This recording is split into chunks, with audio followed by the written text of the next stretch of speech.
ko, pero iba ang pinakasalan mo! Pananagutan kita, pero kahit kailan, hindi kita pwedeng ibigin! Oo, aminin ko. Mahal kita. Nang dahil sa salapi mo. At nang dahil sa pag-ibig ko sa'yo, handa akong pumatay at mamatay! Katawan ko lang ang minahal mo, at hindi ang pagkatao ko! Mr. Romántico. Kumusta po kayong lahat, mga giliw naming tagapakinig? Inaanyayahan ko po kayong pakinggan ang pagsasadula ng mga liham kasaysayan ng pag-ibig na padala ng ating mga taga-subaybay at bibigyan buhay ng inyong mga paboritong bituin sa radyo. Mga kasaysayang nagtatampo ng mga pusong sugatan, mga pusong sawi, at mga pusong punong-puno ng pagmamahal. Lahat pong yan sa loob ng kalahating oras dito sa ating tulang. Mr. Romántico.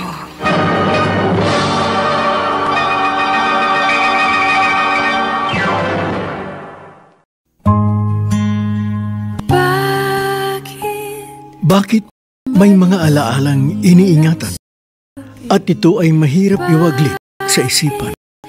Bakit sa tuwinay nagbabalik kapag pinupuntahan ang pook na naging saksi, kaya ang daigdig mo'y naging makulay? Bakit lalo nitong pinagtitibay ng dating tagpuan? Magandang umaga po mga kaibigan. Narito na ngayon ang tampok na kasaysayan sa ating palatuntunan. Ang sulat ay padala ng isa nating taga-subaybay mula sa Parañaque City at siya'y nagpatago sa pangalan Monique. Dear Mr. Romántico, ako po ay nag-iisang anak. Naging masaya po ang aking kamusmusan sa piling ng aking mga magulang. Kaya lang ay maaga akong naulila sa ama. Ngunit kahit maaga nawala ang papa ko, sa puso ko'y hindi po mawala ang magandang alaalang naiwan niya sa akin. At ang alaala pong yun, ang binabalik-balikan ko sa isang lugar na paborito naming puntahan ng aking ama noong siya'y nabubuhay pa. Lola, alis po muna ako. Nako, alam ko na kung saan ang puntab mo. Sa tabing dagat na naman. Opo, alam niyo naman, sabik po ako sa dagat. Ngayon po nag-aaral na ako sa Maynila. Madalang na ako makauwi dito sa Pangasinan. Kaya sasamantalihin ko na po yung nandito ako sa probinsya natin. Sige, mag-iingat ka ha. Sino ba kasabang mo? Si Ivy po. Kasabay mo rin palang umuwi si Ivy. Alam niyo naman po yung babaeng yun. Kung saan ako naroon, gusto niya po magkasama kami. Kaya nang malaman niyang dadalaw ako sa inyo, sabi niya dadalaw din daw siya sa auntie niya. Sige po pala. Teka, naglagay ka na ba ng sunblock lotion? Masusunog ang balat mo. May dala po akong sunblock lotion. Ay, huwag kayong pupunta sa malalim ha. Tumigil kayo sa paliligo pag malaki ang alon. Mag-iingat kayo. Opo! Nagpapasalamat ako dahil madalas pa rin makadalaw dito sa Pangasinan ang aking apo. Kahit wala ng anak ko na kanyang ama, ang apo'y nanatiling malapit pa rin sa akin. Sana'y hindi siya magbago.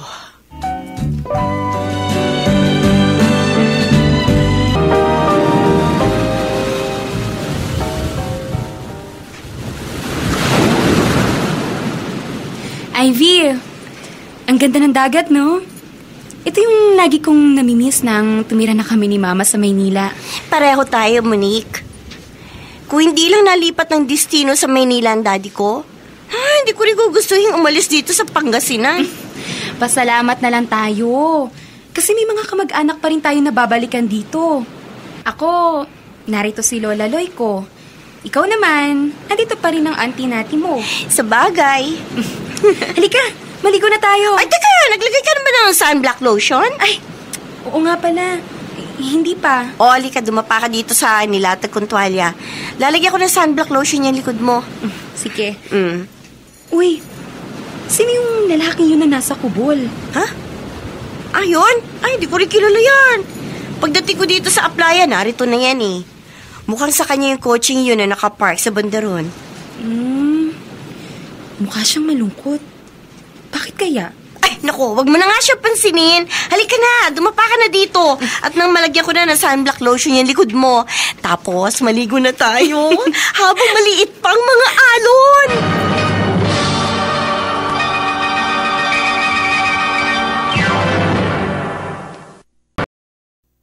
Mr. Romantico. Mr. Romantico, habang nagsiswimming kami ni Ivy sa mababaw na parte ng dagat, di ko maiwasang laging lingunin ang lalaking yun na malungkot na nakaupo sa mesang kawayan sa lilim ng kubo. Parang may mabigat siyang problemang daladala. Parang kay lungkot na. Nang tapos na kaming maligo ni Ivy, naroon pa rin ang lalaking yun. Nakatanaw siya sa malayo na tila may malalim na iniisip. Ninakaw niya ang aking pansin pagkat pakiwari ko'y may napakabigat siyang suliranin.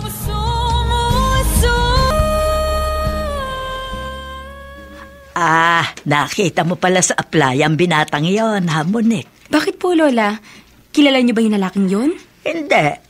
Pero mula nang may malunod na babae dyan, taga Maynila raw yon. Naging madalas na dito yung lalaking yon. Baka po girlfriend niya yung babaeng nalunod. Ay, siguro nga. Siya nga pala, sabay din ba kayong babalik ni Ivy sa Maynila? Yun po sana yung balak namin. Kaso, kailangan na po niyang bumalik sa Maynila mamayang hapon. Tinawagan siya ng mommy niya.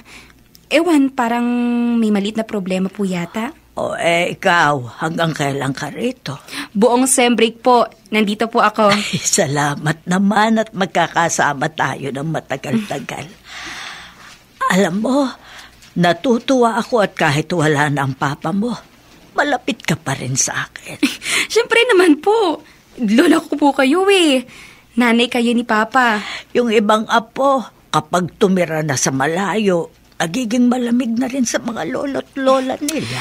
Hindi po mangyayari yun sa ating dalawa, Lola.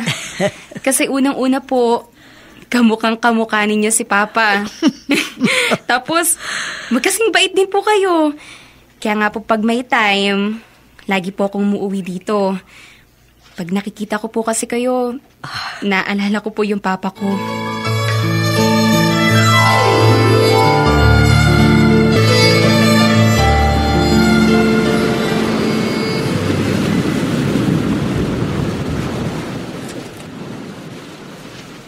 Ate Paula,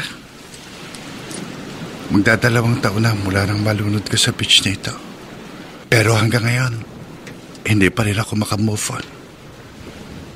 Hindi ko pa rin matanggap na wala ka na. Matapos mo kong pag-aralin, nawala ka agad. Hindi ko pa nga nasusuklian ang mga kabutihan mo. Bigla mo na agad ako iniwan. Hi. Hi. Ay, pasensya ka na. Naistorbo ko yata yung pag-iisa mo. Hindi. Okay lang. Ay, naintriga lang kasi ako sa'yo. Kaninang umaga, nakita ka namin ng friend ko nang maligo kami rito kanina. Hanggang ngayon na palubog ng araw, narito ka pa rin. Nag-lunch ka na ba? Oo. Kumain ako. Pumunta ako sa bayan kanina. Naganap ako ng restaurant. Tapos bumalik ako dito. Siya nga pala, ako si Carlo. Ako naman si Monique. Dati akong taga rito. Pero sa Maynila na kami nakatira ng mama ko. Nagbabakasyon lang ako ngayon sa lola ko habang sem break. At taga Maynila rin ako. Pag maluwag ang schedule ko sa Maynila, nagbibiyahe ko papunta rito. Ha? Nagbibiyahe ka ng malayo? Para lang tumayo maghapon dito sa tabing dagat?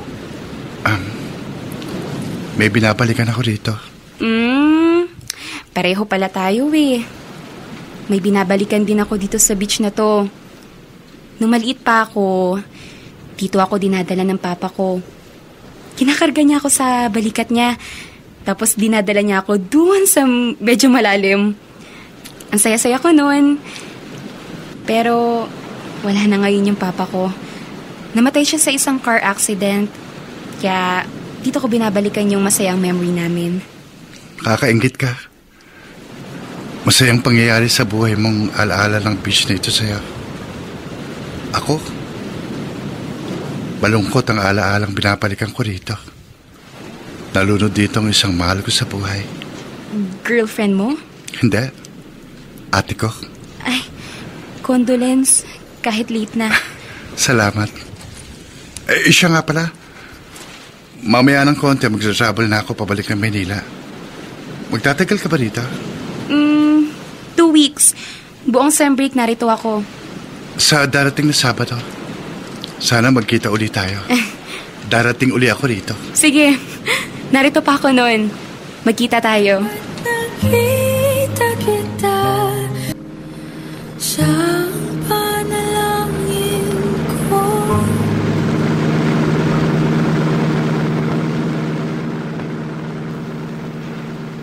Maganda ang munik na yan, At friendly. Siya pang lumapit sa akin kanina. Sabi niya buong sem break daw andito siya sa Pangasinan. Ibig sabihin, nag-aaral pa siya. Bakit ang gaan agad ang loob ko sa kanya? Carlo boy, dahan-dahan. Huwag ka agad ma-inlove sa isang babaeng hindi mo pa masyadong kilala.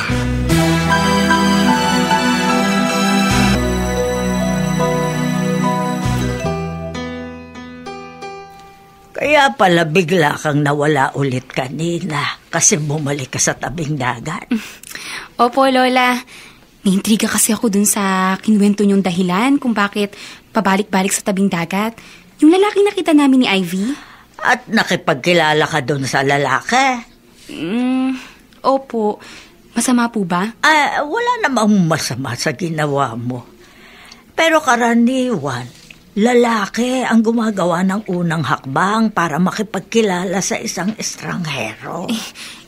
Kasi nga po, curious po ako sa kanya. Naawa ko sa kanya. Saka, Lola, mukha naman siyang mabait. Mukhang mabait o gwapo? Pareho po. At alam niyo po, Lola, babalik daw ulit siya sa Sabado. Sabi ko naman, sige, narito pa ako nun. At yung tabing dagat po, yun po yung magiging tagpuan namin. Nako, ang apo ko. Mukhang nagkakakrush na.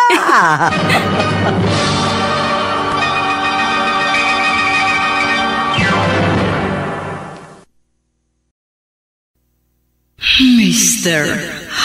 Romántico. Nung nakita kita, may kinaw. Mr. Romantico, hindi po ako nahihiyang umamin sa lola ko at sa aking mama kapag nakakaramdam ako ng paghanga sa isang lalaki.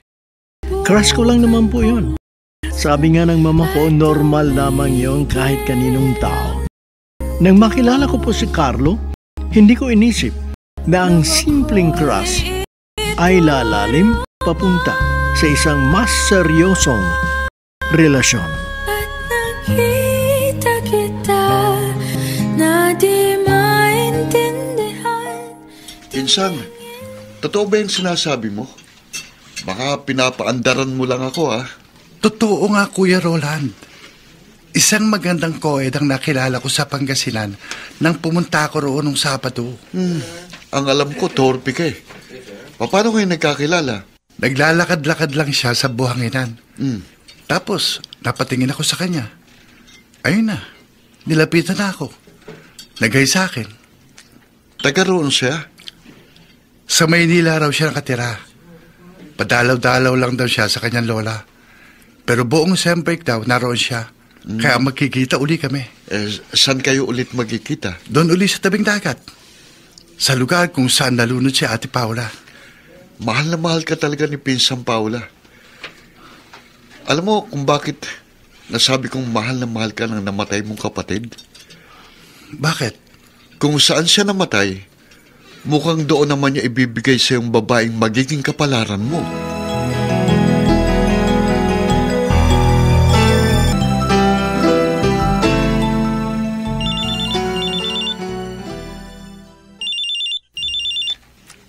Hello, Ivy?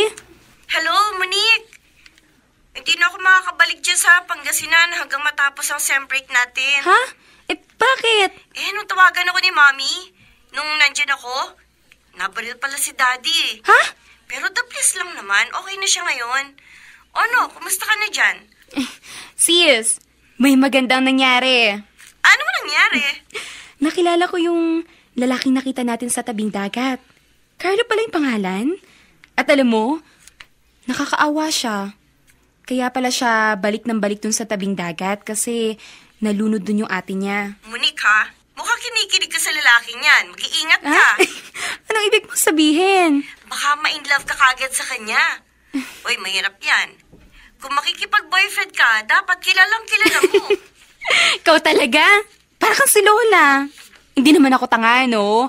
Alam ko kung paano pag-ingatan ang sarili ko.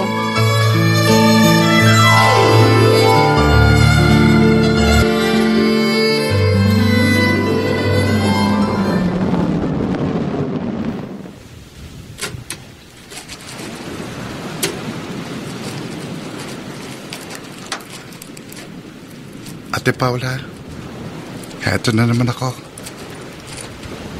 Heto na naman ako sa lugar kung saan ay huli kitang nakitang buhay.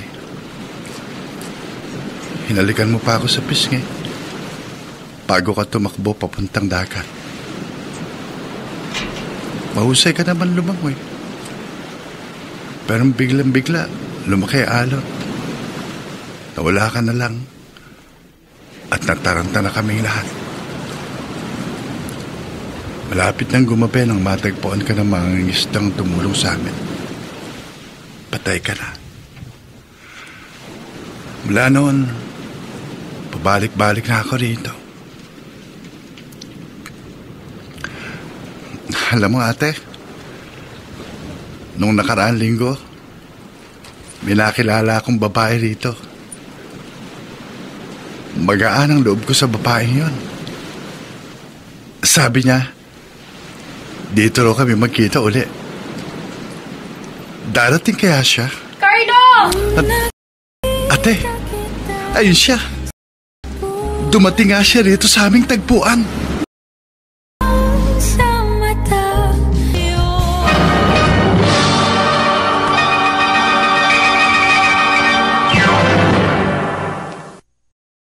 Mr. Romántico. nang ako'y Mr. Romántico, hindi ko maipaliwanag ang damdaming yun. Inip na inip ako sa paghihintay ng Sabado para sa muling pagkikita namin ni Carlo. Hindi po ako naniniwala sa love at first sight. Ngunit bakit excited na excited ako muli siyang makakwentuhan sa aming tagpuan. bakit may kinang Laging may hatid na pananabik ang pag-ibig. Ang mga nagsiganap bilang Monique, Regine Castillo, nakasama sina Chiquit Amor, Susan Robles, Olive Madredeos, Phil Cruz, Dante Castro, at bilang Carlo Bobby Cruz. Soundman Jerry Mucha, sa musika ni Boboy Salonga, Technician Bong Muyar. Ang kasaysayang inyong napakinggan ay mula sa panulat ni Alex Areta, sa direksyon ni Luz Fernandez. di mapaliwanag ang lahat ng tala. Mga kaibigan, pakinggan po ang mga susunod pang kabanata ng kasaysayang tampok sa ating palatuntunan. Hanggang sa muli, ako po ang inyong Mr. Romántico.